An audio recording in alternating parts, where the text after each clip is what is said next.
Om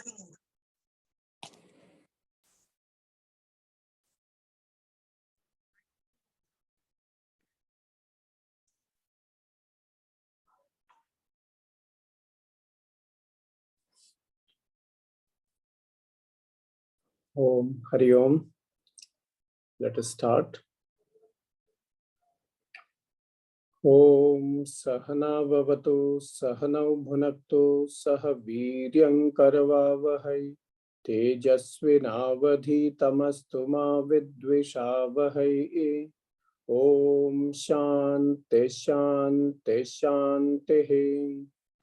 Om Bhadram Karnebhi Shrunuyama Devaha Bhadram Pashye Makshabhiryajatraha Sthirairangai Stuštuvagam Sastanubhihi Vyashema Devahitam Yadayuhu Swasti na Indro Vriddhashravaha Swasti na Pusha Visvavedaha Swasti nastarksho Arishtanemihi Swasti no Brihaspati'r dadhatu. Om Shanti Shanti Shanti. So we recapitulate from the last class before we begin today's new session. So as human beings, we saw there are multiple factors which are beyond our control and which makes us helpless in our pursuit of happiness and success. Some factors are external to us. They were discussed separately. Then there are some factors which are internal to us. Again, those which are internal to us can again be divided into something which is common to the entire human race and something which can be attributed to an individual. So those factors which are common to the entire human race, we discussed most of them. So I'll recall them, like the head brain versus the gut brain. We saw as if an independent brain is working within us, and which we gave the name as the elephant and the rider. So the rider is the rational self, the head brain, and the elephant is the emotional or the instinctual self, which has many facets. One of them works through the gut brain. Then we saw the role of the frontal cortex. We have the hind brain, the midbrain, and the frontal brain. The midbrain and the hind brain, they developed much earlier than the frontal brain. And they constitute the instinctual self within us. Instinctual or the emotional self. Then we also saw how decision-making is a separate center in our head and reasoning is a separate center. And many a times we find decisions are made and the reasoning comes later, instead of the opposite happening, that decisions are arrived after reasoning. No, it is not like that. Many times we are not even aware of it, and we make the decisions, and then we supply the logic. And that phenomena is also called what we saw as confabulation. Supplying logic, defending a decision, which is basically an emotional decision, and supplying a logic to it. Then we also saw the subtle effects of unconscious thinking. When a word is flashed for a millisecond or less than 100th of a second, the meaning of that word affects our thinking when it is made available to the right brain. So the subtle effects of the unconscious thinking. So these things are common to the entire human race. Then we have certain individual genetic factors. And we discussed last time the famous marshmallow experiment, in which the delayed gratification, the children who could delay their urge for gratification, they grew much more successful compared to the remaining kids of the same group. So that is the capacity to resist or delay the gratification was available to these kids, possibly genetically, or due to some reason right from the birth. And that helped them in achieving success in their later academic life. Then we also saw the famous case of identical twins, the two girls who were brought up together, brought up separately. They were identical twins. They got separated and they were brought up separately, but they exhibited many similar traits. Not only many similar traits, even certain events in their life happened almost identically, which cannot be explained through a normal logic of genes only. And we discussed that the identical twins must have been born with very little time apart, and that's how their horoscopes, their charts, the birth natal charts must have been very, very close. And that's how the events in their lives were almost identical.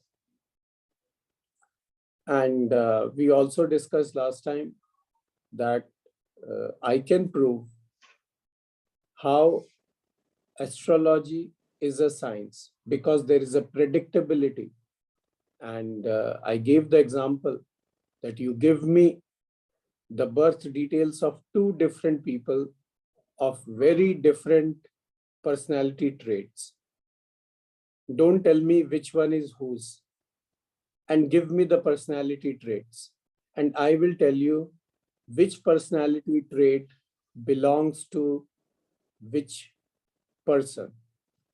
So if I can make that connection, and if there is a predictability, so any knowledge, body of knowledge which has a predictability is a science. Even we have this meteorological sciences which predicts the weather. They make so many mistakes, and yet we consider it as science. Why? Because in spite of making mistakes, they are doing a fairly good job. The probability of their prediction going right is more than their prediction going wrong. And that's why it's a science.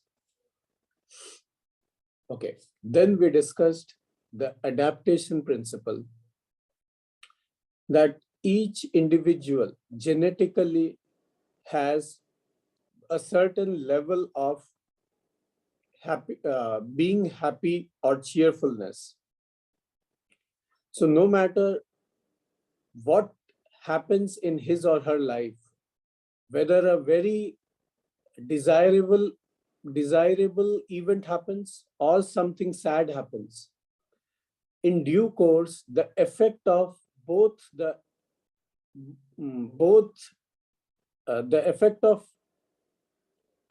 both the types of events, either a sad event or a happy event, it fades away with the time, and the person comes to what we call as a baseline level of cheerfulness, or by himself or herself.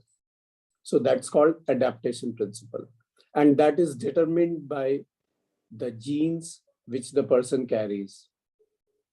So that's how we saw the factors which are applicable to the entire human race, and then the factors which are dependent on the individual because they are genetic factors. So this is the story of the rider and the elephant.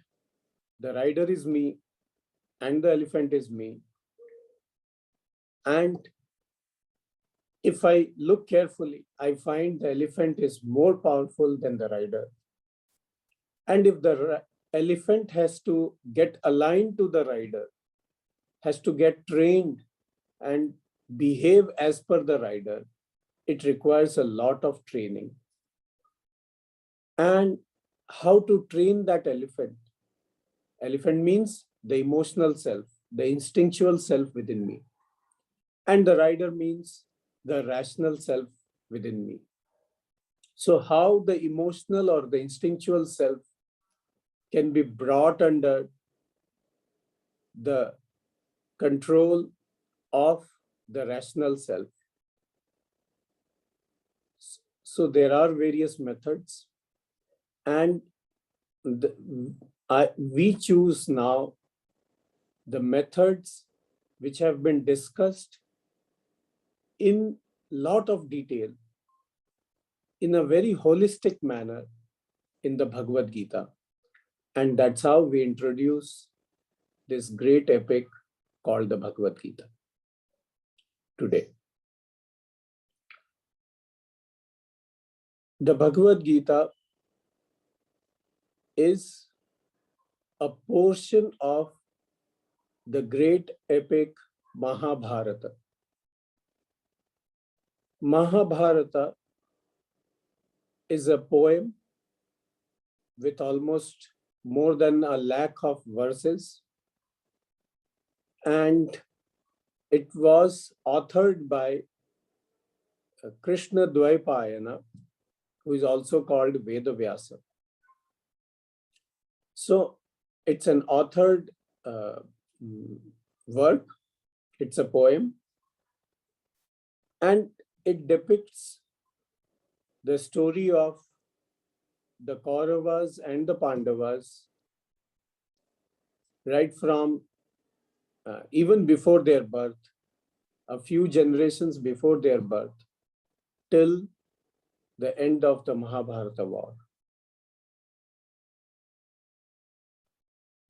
People call it a mythical scripture. When they call it mythical, they consider it as a myth. And myth means just a dream story without reality. But the fact is, it is quite real. There are enough archaeological evidences and other supportive evidences available throughout India, not just in few places like Kurukshetra or Dwarika or some other places. Throughout India, there are enough number of evidences.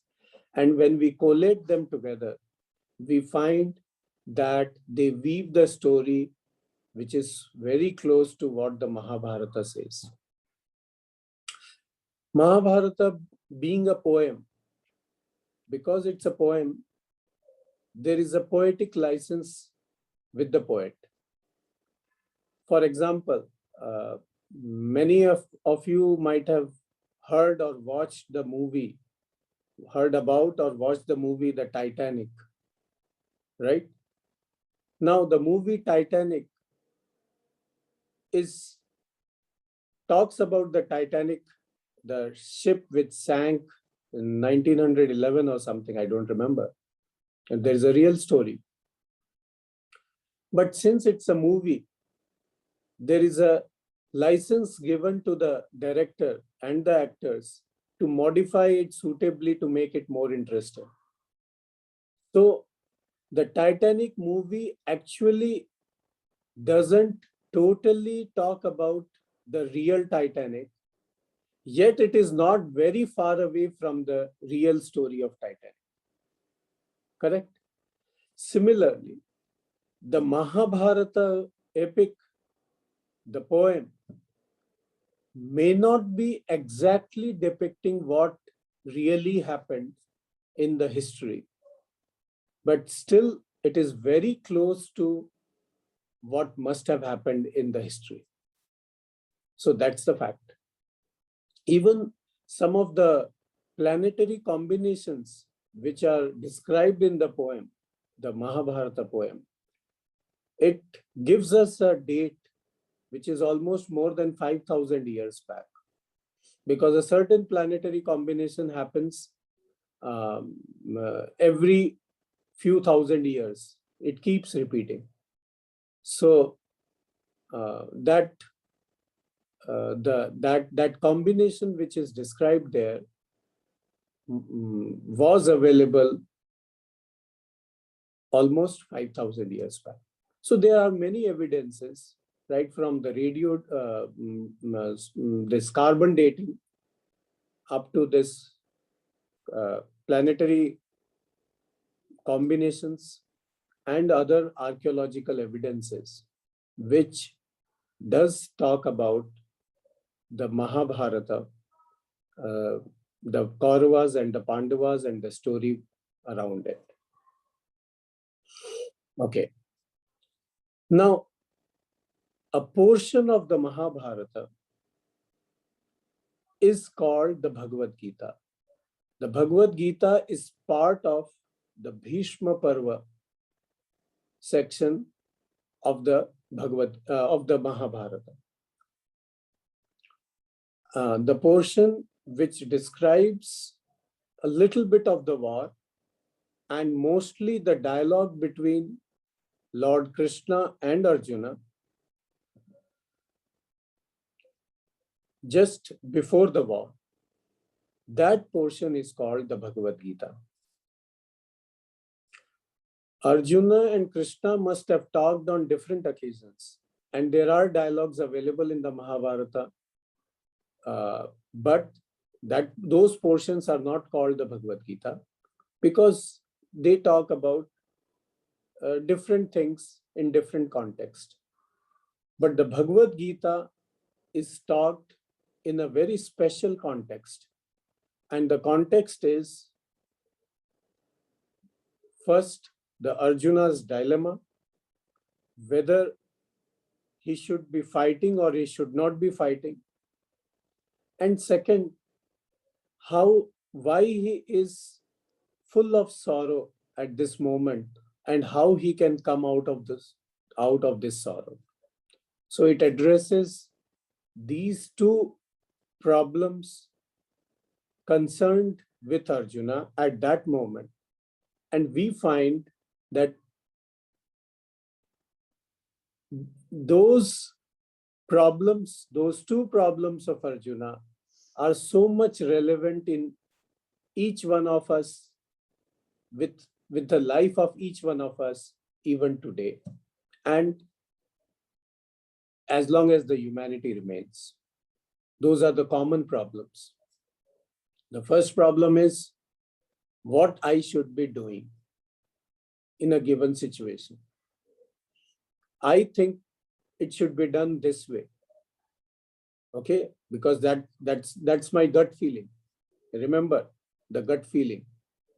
Then that gut feeling comes and I make decisions, and then I supply logic to it, confabulation. Arjuna did the same thing. We will see how the Arjuna confabulated a series of logic and arguments behind his decisions, and how it was a clear case of confabulation. Then it also talks about how helpless the whole Bhagavad Gita, it talks about the helplessness of the human being and the aspiration of the human being. So human being wants to be happy, but is helplessly dragged towards unhappiness. And why it happens and how it can be solved, how it can be, this problem can be solved. So all this we will see in the Bhagavad Gita. Before we get into the shlokas of the Bhagavad Gita, just the two shlokas we will remember. The first one is Dharma Kshetre Kurukshetre Samaveta Yuyutsavaha Mamakah Pandavas Chaiva Kimakurvata Sanjaya. So this is a question from Dhritarashtra to his charioteer Sanjaya, that in the war of Kurukshetra, in the place Kurukshetra, which was a Dharma Kshetra. Dharma Kshetra means where people used to perform actions of charity and other spiritual disciplines, even before the war. So it's a famous place, Kurukshetra, and it does exist very close to my place in Chandigarh.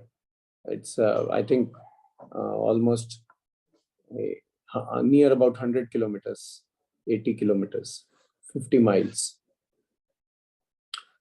So Kurukshetra did exist, and the war did happen in this Kurukshetra.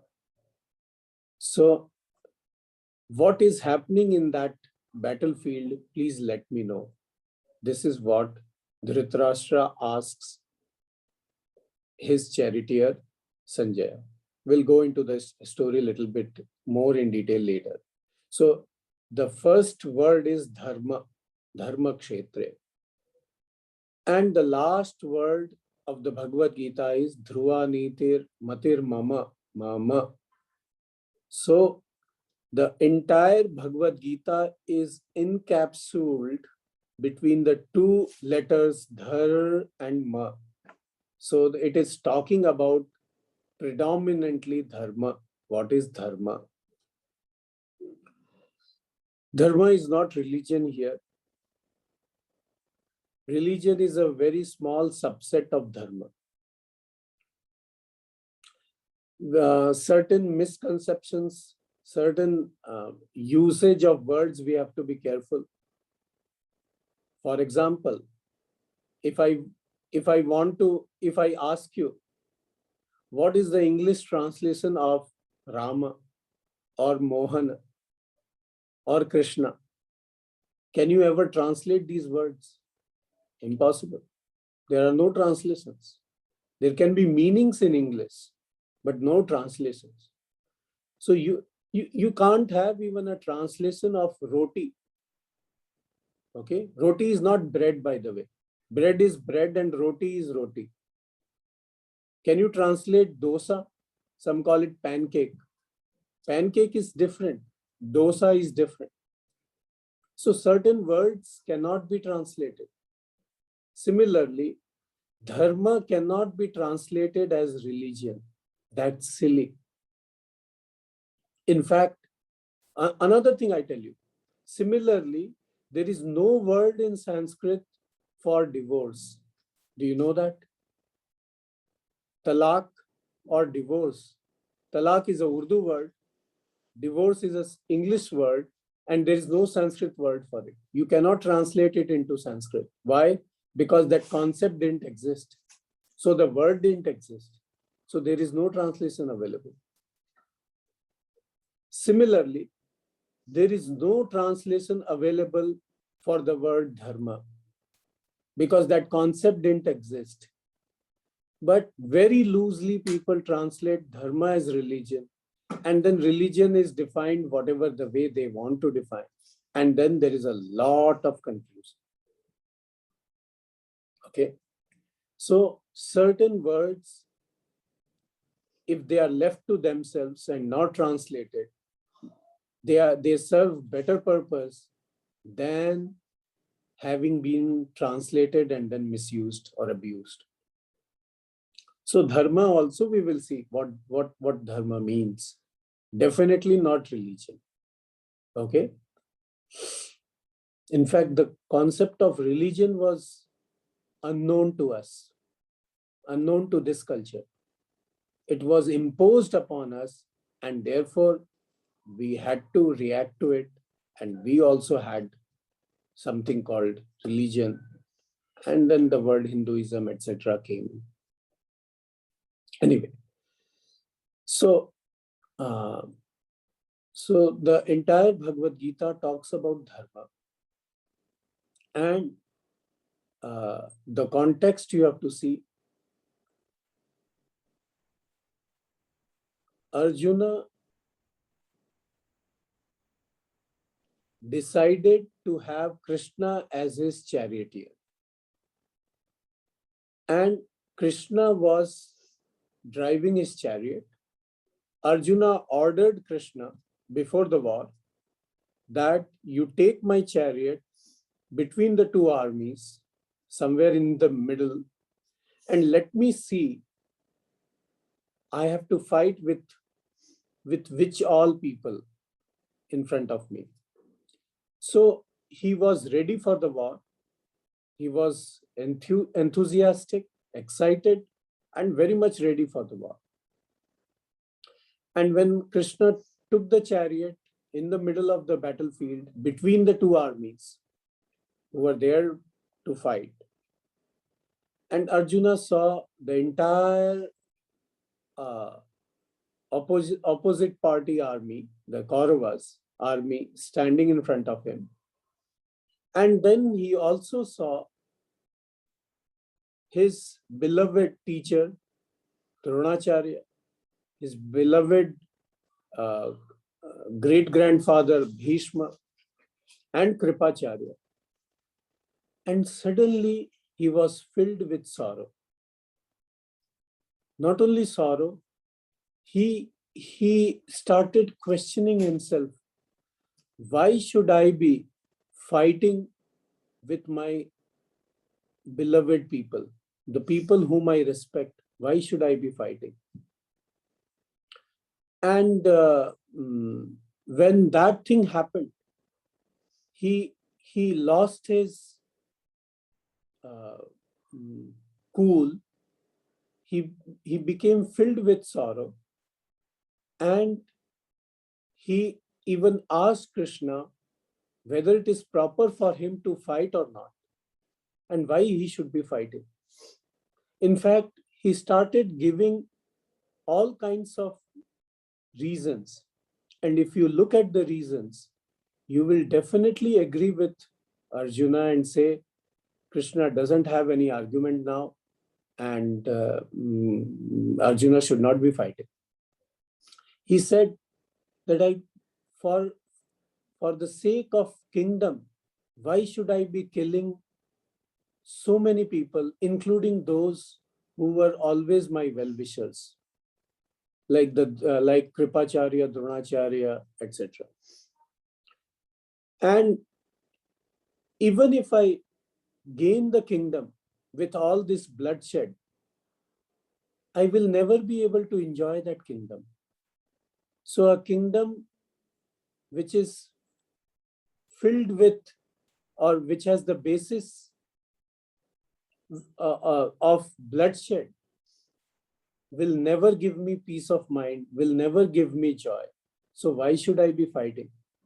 It will create a vacuum in the society because all the able-bodied male members of the society will get killed in this war, and only widows and semi-orphan children will be there. Fatherless children will be there. So there is no point fighting the war, and I'm not interested in any kingdom or any victory or glory after the fight. So why should I fight? I should go back.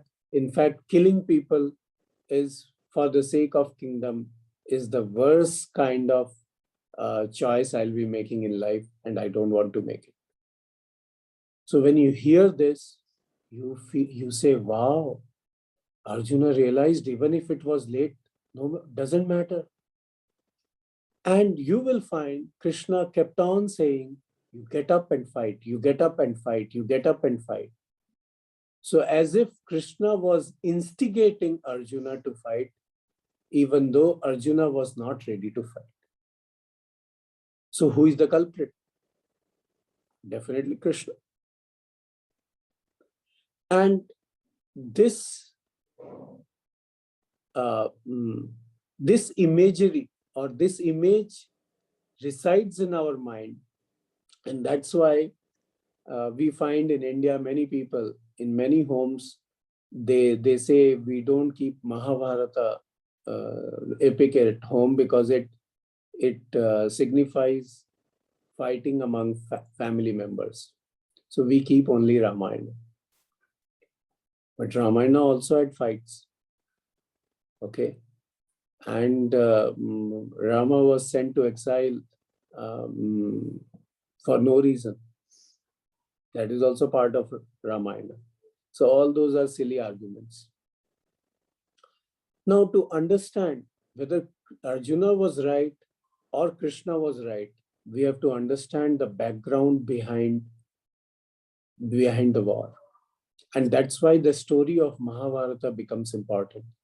If one doesn't know the story of Mahabharata and straight away goes into the Bhagavad Gita, and especially the first chapter and portions of the second chapter, one will get disheartened.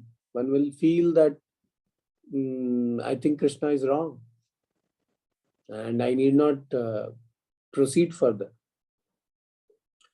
The background is this war happened after a long wait and a series of events which showed tolerance on the side of the Pandavas. Right from their childhood, the Kauravas kept on planning how to kill the Pandavas. Right from the childhood. The poisoning of Bhishma, then the burning of the Lakshagraha. They escaped that fire and all were saved. And then later on, what happened with Draupadi, the disrobing of Draupadi in front of all the whole court of Dhritarashtra, right in the court, in front of the king and all the important members of the courtiers of the king. Draupadi was disrobed. Okay, it's a different story that she was saved by Krishna and all due to some magic and all. But attempt was made to outrage her modesty, and that was not acceptable.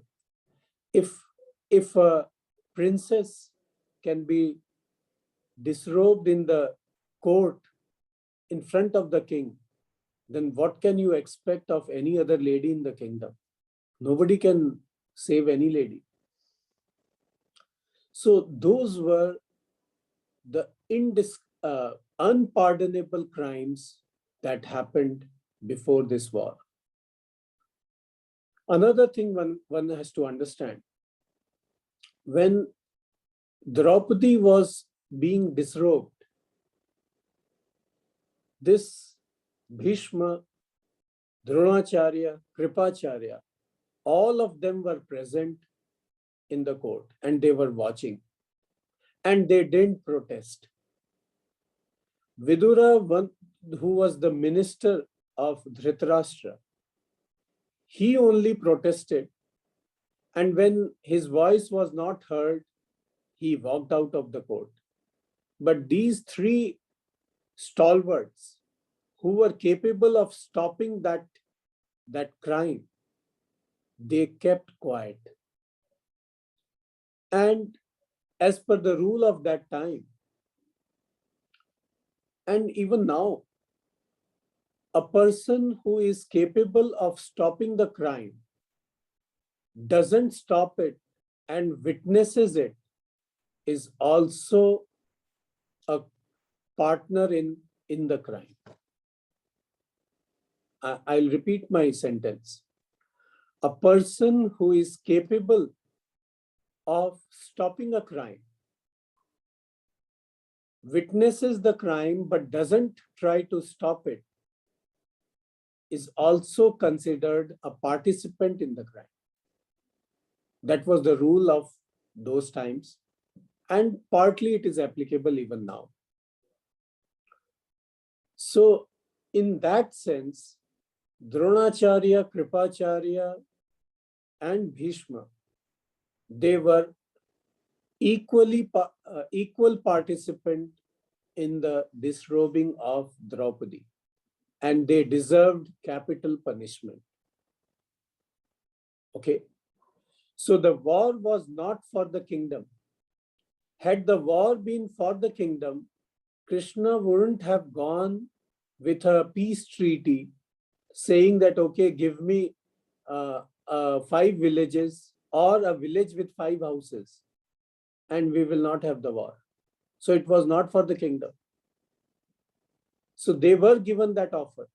Kauravas were given the offer that, okay, you give a village with 5 houses and that's all. No more claims from the side of the Pandavas. But when the Kauravas said that we won't give even an inch of the land without a fight, then they said, okay, then now we will fight till the end. No, nothing like fighting in between up to a point. No. So the fight was not for the kingdom, and fight was with the people who were on the side of adharma. Adharma means something wrong, something which is not proper, unsustainable. So the fight was between dharma and adharma, and it was not between the relatives. They happened to be relatives, that was just by chance, but it was between right and wrong.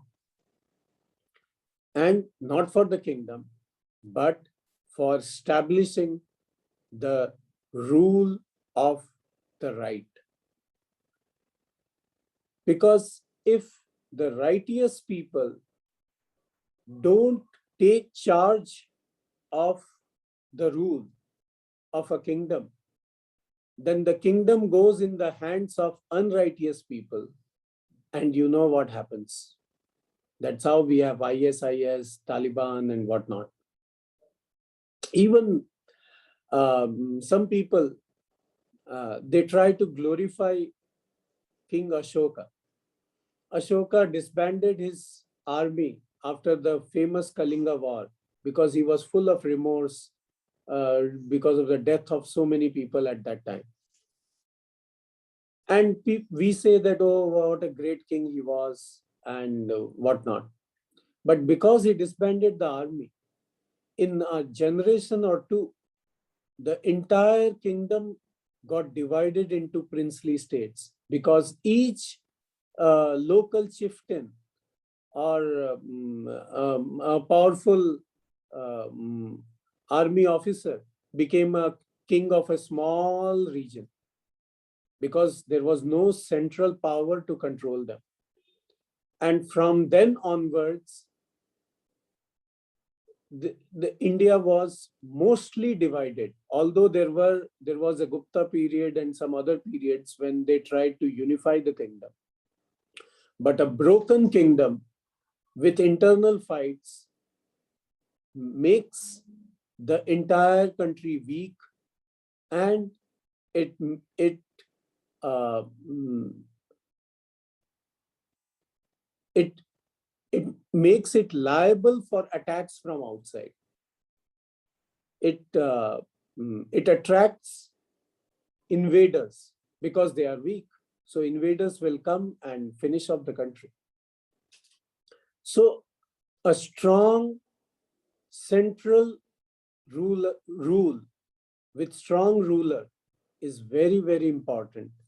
A strong military under a command of a single ruler, a large military under the command of single ruler is so, so important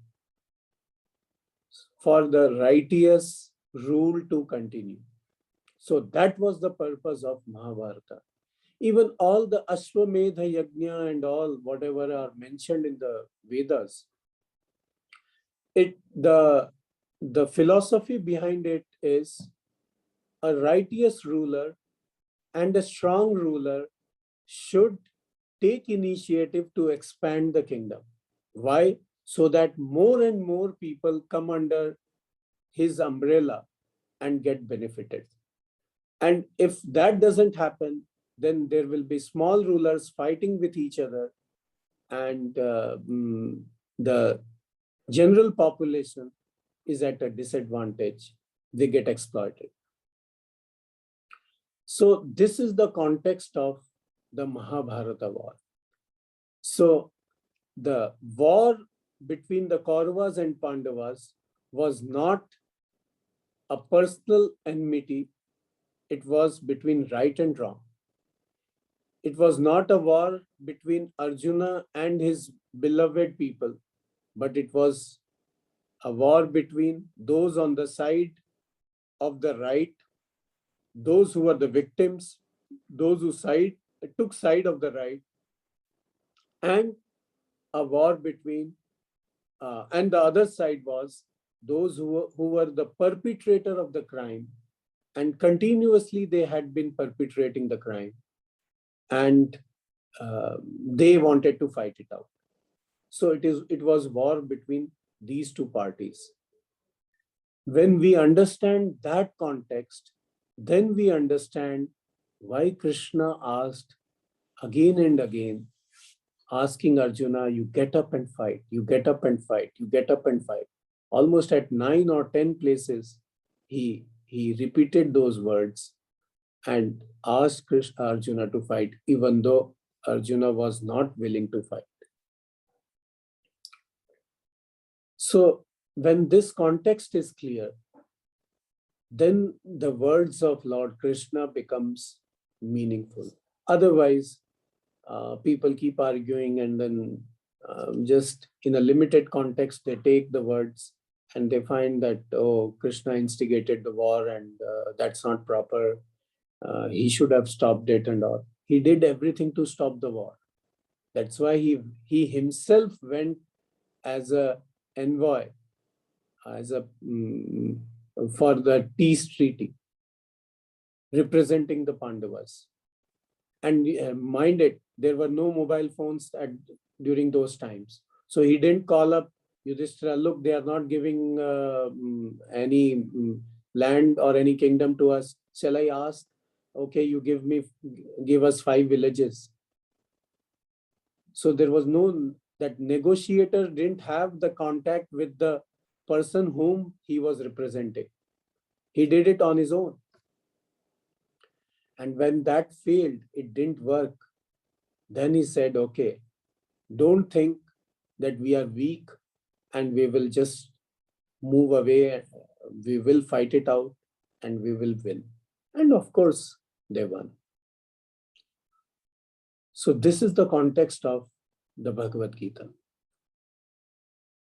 The dilemma of Arjuna, whether to fight or not to fight, due to pressures, the social pressures, the emotional pressures. So emotionally, He took an emotional decision of not fighting, and he confabulated and gave logic that it is not proper because of the bloodshed and this and that. So many things he kept on saying. So we see a classic case of confabulation there in case of Arjuna in the Bhagavad Gita. And Krishna didn't relent. Of course, he didn't give the whole logic behind it, but he kept on telling him, no, you must fight. In fact, he gave his own logic. He said, who will die? Tell me, why are you afraid of bloodshed? So there's no problem. Nobody is going to die because the person, there's no real death. It's a change of body, etc., etc. He kept on giving the logic. And then the other thing we find in the Bhagavad Gita, it does talk about the helplessness, the human helplessness, and how to train the elephant according to the rider. First, the rider has to be a refined person. And once the rider's thinking is clear, how to align the elephant according to the rider. We will continue next time. So Bhagavad Gita is called both the Yoga Shastra and the Moksha Shastra. Moksha Shastra part we will leave it for some other time. Yoga Shastra means a scripture which gives methods of aligning the emotional or the instinctual self with the rational self, with what is right, what is good for the person. Instinctually, emotionally, we are inclined towards a particular path of living. But rationally, as per dharma, something else must be better. So there is a conflict between Shreyas and Preyas. Preyas means what I desire to do. Okay, that means the instinctual self, where the instinctual self or the emotional self is prominent. Shreyas is what is good for me. So Preyas means what appears good to me, and Shreyas means what is good for me. So what is good for me is decided by the rational self, the self which has the clarity of dharma. And we find there is a constant conflict between this Shreyas and Preyas, and how to align it.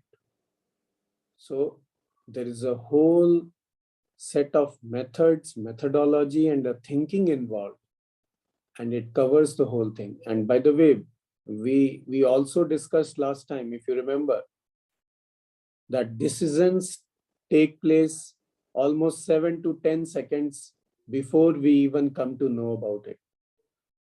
So if decision within me happens and I come to know about it later, then am I the author of those decisions?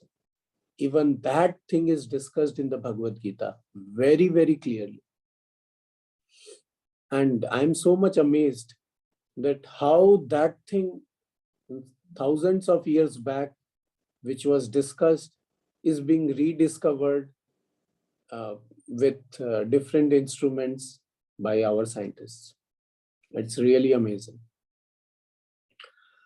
So we will continue with it, little bit more of introduction before we get into some portions of the Bhagavad Gita, which is directly relevant to us. Okay, especially the Yoga Shastra first, and later on we will even touch upon the Moksha Shastra. Okay, Moksha Shastra I didn't even define. I defined only the Yoga Shastra, and Yoga Shastra is that scripture which tries to align the rider with the elephant. in our allegory. So with this, I stop here with a prayer, and then we will be open for question and answers. Om Purnamadah Purnamidam Purnat Purnamudachyate Purnasya Purnamadaya Purnamevavasishyate. Om Shanti Shanti Shanti. Harihi Om. Shri Gurubhyo Namaha. Harihi Om. So if you have any questions, anyone can ask now or even through WhatsApp.